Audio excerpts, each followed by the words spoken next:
بسم اللہ الرحمن الرحیم۔ اور سلیمان بن عبد الملک اموی بادشاہ بنو امیہ کا سب سے حسین بادشاہ سلیمان بن عبد الملک، سب سے حسین، 42 سال کی عمر، جوانی۔ اس کی میت کو قبر کے قریب کیا گیا تو ہلنے لگا تو اس کے بیٹوں نے کہا ہمارے ابا زندہ ہیں، وہ سکتہ ہو گیا ہے، زندہ ہیں۔ عمر بن عبدالعزیز رضی اللہ رحمۃ اللہ علیہ فرمانے لگے ارے بھتیجو زندہ نہیں ہے، قبر کا عذاب جلدی شروع ہو گیا ہے، بل عجل اللہ بالعقوبہ، چھپاؤ، جلدی چھپاؤ۔ عمر بن عبدالعزیز جس تخت پر بیٹھے اس پر سلیمان تھا، اس پر ولید تھا، اس پر عبد الملک تھا۔ ان تینوں نے اپنے من کو راضی کیا، عمر بن عبدالعزیز نے اپنے رب کو راضی کیا۔ جب عمر بن عبدالعزیز کا وقت آیا مرنے کا تو انہوں نے بلایا رجا بن حیوہ سے، فرمایا کہ میں نے عبد الملک بن مروان، چاچا بھی تھے سسر بھی تھے، ان کی بیٹی فاطمہ سے شادی ہوئی تھی، میں نے اس کو قبر میں اتارا، کفن کی گرہ کھول کے دیکھا تو اس کا چہرہ قبلے سے ہٹ چکا تھا، رنگ کالا سیاہ پڑ چکا تھا۔ عبد الملک بن مروان گورا چٹا تھا، یہ جگہ سرخ تھی، کالا۔ پھر میں نے ولید کو قبر میں اتارا، اس کا بیٹا 10 سال حکومت کی، اس نے 21 سال حکومت کی، اس نے 10 سال کی، ولید بن عبد الملک۔ میں نے اس کے کفن کی گرہ کو کھول کے دیکھا تو اس کا رنگ سیاہ ہو چکا تھا اور قبلہ کی طرف سے چہرہ پھر چکا تھا۔ پھر سلیمان کا واقعہ تو ابھی سنایا۔ پھر سلیمان کو قبر میں اتارا اور اس کے کفن کی گرہ کو کھول کے دیکھا تو اس کا چہرہ قبلے سے ہٹ چکا تھا۔ اب میں جا رہا ہوں، مجھے دیکھنا۔ پہلے تینوں نے حکومت کی پوجا کی اور عمر بن عبدالعزیز نے اپنے اللہ کی پوجا کی۔ انہوں نے ایک بڑا عجیب خطبہ دیا جب خلیفہ بنے، اے لوگو، بچپن میں شعر و شاعری کا شوق تھا تو میں شاعر بنا، تھوڑا سا اٹھان ہوئی تو علم کا شوق لگا، میں نے علم حاصل کیا، جوان ہوا تو فاطمہ بنت عبد الملک سے عشق ہوا، میں نے اس سے شادی کی، اب اللہ نے مجھے حکومت دے دی ہے، اب تم دیکھو کہ میں اس سے اپنے اللہ کو راضی کروں گا۔ ہمارے حکمران تو ووٹ سے آتے ہیں اور چلے جاتے ہیں 4-5 سال کے بعد، ان کی وراثت میں حکومت آ رہی ہے اور 3 بر اعظم پر حکومت ہے اور ایسا روب دبدبا ہے بنو امیہ کا، کوئی ان کے سامنے سر نہیں اٹھا سکتا۔ اور یہ بندہ 2 سال 2 مہینے 3 بر اعظم میں زکوٰۃ لینے والا کوئی نہ بچا، 3 بر اعظم میں سوال کرنے والا کوئی نہ بچا، 3 بر اعظم میں ظالم کوئی نہ بچا، 3 بر اعظم میں مظلوم کوئی نہ بچا۔ لیکن خود کیسا رہا؟ گھر آئے، فاطمہ بڑے اچھے دن گزرے ہیں، اب امتحان ہے، میں تیرا حق نہیں ادا کر سکوں گا، طلاق لینی ہے میں حاضر ہوں، ساتھ دینا ہے تو میرے اپنے حق معاف کرو، اپنے حق معاف کرو۔ فاطمہ جیسی عورت انسانی تاریخ میں کوئی نہیں آئی، سیاسی لحاظ سے، سیاسی۔ دادا مروان بادشاہ، باپ عبد الملک بادشاہ، بھائی ولید بادشاہ، دوسرا بھائی سلیمان بادشاہ، تیسرا بھائی ہشام بادشاہ، چوتھا بھائی یزید بادشاہ اور اپنا خامند بادشاہ۔ 7 نسبتوں سے یہ عورت شہزادی ہے۔ کائنات انسانی تاریخ میں اتنی بڑی عورت کوئی نہیں آئی، سیاسی۔ فاطمہ کہنے لگیں عمر، میں نے سکھ کے دن تیرے ساتھ گزارے ہیں، دکھ میں تجھے چھوڑ کے نہیں جاؤں گی، جاؤ، میں نے اپنے سارے حق معاف کیے۔ پھر حضرت عمر بن عبدالعزیز کی راتیں اور دن کیسے گزرے؟ فاطمہ بنت عبد الملک فرماتی ہیں 2 سال 2 مہینے میں وہ میرے بستر پر میرے ساتھ نہیں لیٹے، انہیں غسل کی ضرورت نہیں پیش آئی، مصلے پہ بیٹھتے اور روتے وہیں سو جاتے اور روتے وہیں سے اٹھتے۔ پر 3 بر اعظم میں ظالم کوئی نہ بچا، مظلوم کوئی نہ بچا، زکوٰۃ لینے والا کوئی نہ بچا، بھکاری بھیک مانگنے والا کوئی نہ بچا، 3 بر اعظم کو ایسے صاف کر دیا۔ یہ فیصلہ آباد بھی ان کی حکومت میں شامل تھا، چونکہ ملتان وہ بمبئی تک اور ملتان دیپال پور تک یہ سارا علاقہ ملتان میں آتا ہے، اور محمد بن قاسم نے ملتان فتح کیا ولید کے زمانے میں۔ اپنی حکومت کو اللہ کی رضا کے لیے استعمال کیا۔ کیسے استعمال کیا؟ سارے مال فاطمہ کا سارا زیور بیت المال میں ڈال دیا، تنخواہ پہ آ گئے، عید کا موقع آیا، بچوں نے ماں سے کہا، 12 بچے تھے، بچیاں 12 بچے بچیاں، ہمیں کپڑے لے کر دو، عید آ رہی ہے، ہر آدمی اپنے بچوں کے لیے کپڑے لے رہا ہے، ہمارے بچے بھی کہہ رہے ہیں کپڑے لیں، جاؤ بھائی لو۔ فاطمہ کے پاس عمر 3 بر اعظم کے بادشاہ کے بچے آ رہے ہیں، ماں جی عید آ رہی، کپڑے تو لے دیں، ابا سے کہیں کہ ابا سے بات کرتی ہوں۔ ابا تشریف لائے، خزانے لبالب بھرے ہوئے گندم کے ڈھیر کی طرح، کہ امیر المومنین بچے کپڑے مانگ رہے ہیں۔ فاطمہ میرے پاس تو پیسے نہیں، میں کہاں سے کپڑے لے کر دوں، میرے پاس تو پیسے کوئی نہیں۔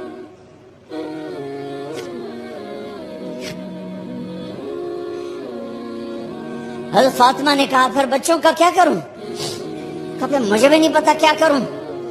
اس کے پہلے 3 حکمرانوں نے لوٹ مار کے بازار گرم کیے، ظلم و ستم کے پہاڑ توڑے، اور آج اسی خزانے پہ ایک شخص بیٹھا ہے جو اللہ کو راضی کرنے کے جھنڈے گاڑ رہا ہے۔ تو فاطمہ نے کہا آپ ایسا کریں، اگلے مہینے کی تنخواہ ایڈوانس لے لیں، اس سے میں اپنے بچوں کو کپڑے لے دیتی ہوں، اور گھر کا خرچہ میں مزدوری کر کے گھر کی روٹی چلا لوں گی۔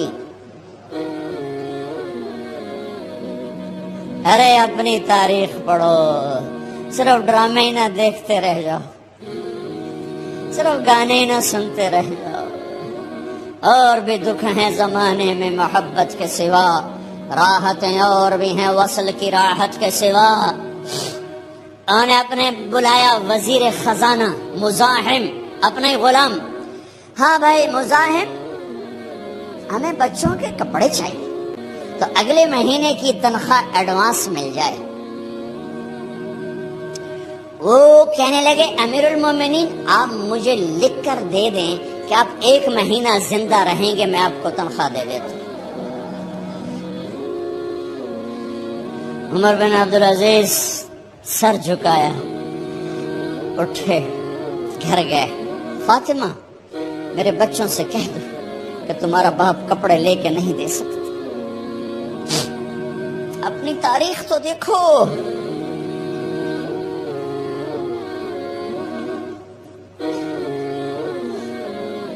عید کا دن آ گیا، خلیفہ وقت عید کی نماز پڑھاتے تھے، نمازیں بھی خلیفہ وقت پڑھاتے تھے۔ بنو امیہ کا خاندان ملنے کے لیے آ رہا ہے، سارے سرداروں کے بیٹے اعلیٰ پوشاک، اعلیٰ لباس، ملنے آ رہے ہیں۔ تھوڑی دیر بعد دیکھا تو بچے بھی ملنے آ رہے ہیں، امیر المومنین کی حیثیت سے بچے باپ کو ملنے آ رہے ہیں، اور ان کے جسموں پر پرانا لباس ہے۔ عمر انہیں دیکھ کر ادھر اپنے سرداروں کے بچے دیکھے تو زرق برق پوشاکیں، اپنے بچوں کو دیکھا، ارے اس باپ سے پوچھو جو سب کچھ کر سکتا ہو اور پھر مٹھی بند کر دے کہ نہیں میں نے حرام کی طرف نہیں جانا۔ بچوں کو دیکھا تو آنکھیں ڈبا گئیں، آنکھوں میں آنسو آ گئے۔ فرمایا میرے بچوں آج تمہیں اپنے باپ سے گلہ تو ہوگا کہ آج ہمارے باپ نے کپڑے ہی نہ لے کے دیے۔ ان کے ایک بیٹے ہیں عبد الملک، ان سے بھی 4 ہاتھ آگے تھے، ان سے پہلے ہی فوت ہو گئے تھے۔ کہنے لگے ابا جان آپ کو مبارک، آپ نے قومی خزانے میں بددیانتی نہیں کی ہے، آپ کو مبارک ہو۔ آج ہمارا سر بلند ہے، ہم شرمندہ نہیں ہیں، ہم شرمندہ نہیں ہیں۔ انسانوں کو کپڑوں پہ نہیں تولا جاتا، آج کا میرا دیس کا مالدار اتنا فقیر ہو گیا ہے، اتنا چھوٹا ہو گیا ہے کہ وہ اپنا تعارف کروانے کے لیے 50 لاکھ کی گھڑی لیتا ہے، 6 لاکھ کا جوتا لیتا ہے۔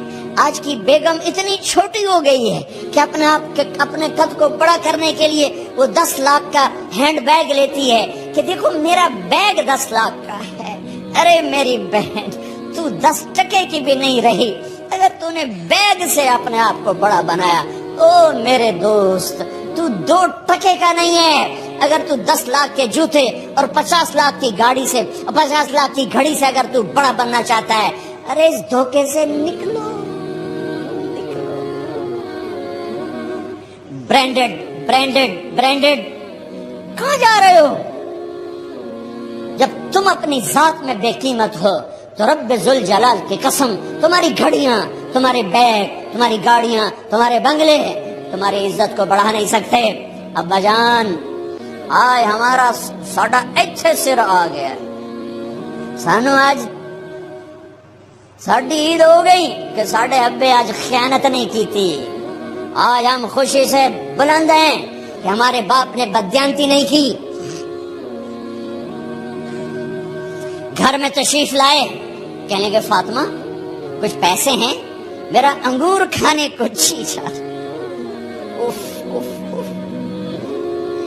بس فاطمہ رونے لگی۔ فرمایا امیر المومنین، خزانہ تو بھرا پڑا ہے، 1 درم کا بھی تیرا حق نہیں ہے کہ تو 1 درم لے کے انگور خرید لے۔ تو تھوڑا پٹھے، فاطمہ میں جہنم نہیں برداشت کر سکتی۔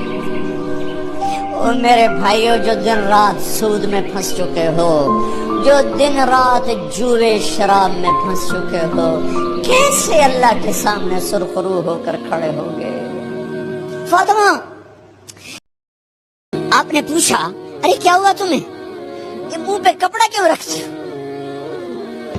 تو خاموش ہو گئی، لیکن گھر کی خادمہ رو پڑی۔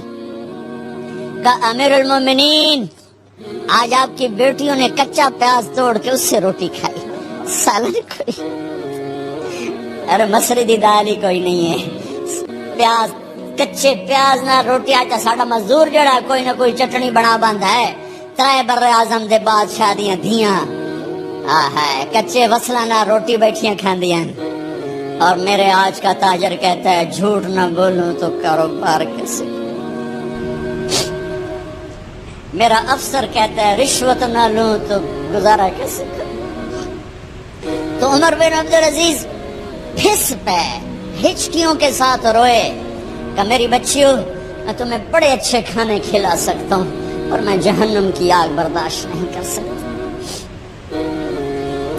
بھائیو، اس بندے نے اپنے آپ کو ذبح کر دی، اللہ کو راضی کرنے کے لیے ذبح کر دی، اپنے ذات کو، اپنے جذبات کو، اپنے احساسات کو۔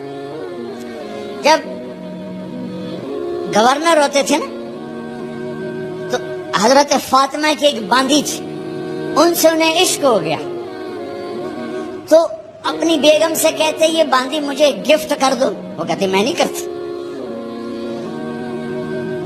جب یہ خلیفہ بنے کئی دفعہ ان سے کہتے مجھے ہدیہ کر دو، مجھے دے دو، وہ کہتے میں نہیں دیتی، میں نہیں دیتی۔ جب یہ خلیفہ بنے تو ان کی بیگم نے اس باندی کو نہلایا، خوبصورت زیورات سے سجایا، عالی شان میک اپ کیا اور اس کا ہاتھ پکڑ کے لائی، امیر المومنین یہ آپ کی خدمت میں گفٹ ہے۔ ہائے ہائے ہائے، اس کو یوں دیکھا، فرمایا کہاں سے آئی تھی؟ کہا جی عبد الملک نے کوفے سے مجھے زبردستی اٹھوایا تھا۔ تو 2 آدمی بلائے کہ جاؤ اسے اس کے مالک کے پاس واپس بھیج دو۔ وہ کہنے لگی این وجدک علی یا امیر المومنین، امیر المومنین آپ کا عشق کہاں گیا جو میرے ساتھ تھا؟ تو عمر کی آنکھیں بھر آئیں، کہا وہ پہلے سے بھی زیادہ ہے، لیکن تمہیں اللہ کے لیے قربان کرتا، میں اپنے عشق کو اللہ کے لیے قربان کرتا۔ ہاں اب اللہ نے صلہ کیا دیا؟ جب انتقال ہوا ہونے لگا تو بلایا رجا کو، جو میں بات پہلے چھوڑ کے ادھر ادھر ان کی تھوڑی سیرت بتائی کہ رجا اب میں مرنے لگا ہوں۔ عبد الملک کالا ہو گیا تھا، ولید کالا ہو گیا تھا، سلیمان کالا ہو گیا تھا۔ یہ کیوں کالے ہوئے تھے؟ یہ بے نمازی نہیں تھے، بدکاری نہیں کرتے تھے، کسی کی طرف ان کی میلی آنکھ نہیں اٹھی کبھی۔ یہ ظالم تھے، ظالم انسانوں کا خون پیا، مال میں خیانت کی، اس پر اللہ نے چہرے پھیر دیے۔ آج عمر بن عبدالعزیز جا رہا ہے کہ دیکھو میں جا رہا ہوں، مجھے دیکھو میرے ساتھ کیا ہوتا ہے۔ ان کا انتقال ہوا، ان کی میت قبر کے کنارے رکھی گئی اور اب نیچے اتارنا ہے۔ سلیمان کی میت کو اتارنے لگے تو ہلنے لگا اور عذاب قبر پہلے شروع ہو گیا۔ عمر کی میت کو جب قبر کے قریب کیا گیا، ایسے ہوا کا جھونکا آیا، ایک پرچہ ایسے لہراتا ہوا یوں آیا، یوں آیا، یوں آیا اور عمر کے سینے پر گر گیا۔ لوگ اکٹھے ہو گئے، پرچے کو کھول کے دیکھا گیا تو اس پہ لکھا تھا بسم اللہ الرحمن الرحیم، براءۃ من اللہ لعمر بن عبد العزیز من النار۔ یہ پروانہ ہے اللہ کی طرف سے اس کے بندے عمر کے لیے کہ اسے جہنم سے نجات کی خوشخبری سنا دی جائے۔ آہا، مرنا ہو تو یوں مرو، اللہ ایسی موت دے دے۔ کہتے ہیں میں نے ان کو قبر میں اتارا، جب قبر میں اتارا تو کیا دیکھا؟ میں نے کفن کی گرہ کھولی تو چہرہ قبلے کی طرف فٹ اور یوں لگا جیسے 14ویں رات کا چاند قبر میں اتر آیا ہو۔ لا الہ الا اللہ محمد رسول اللہ، لا الہ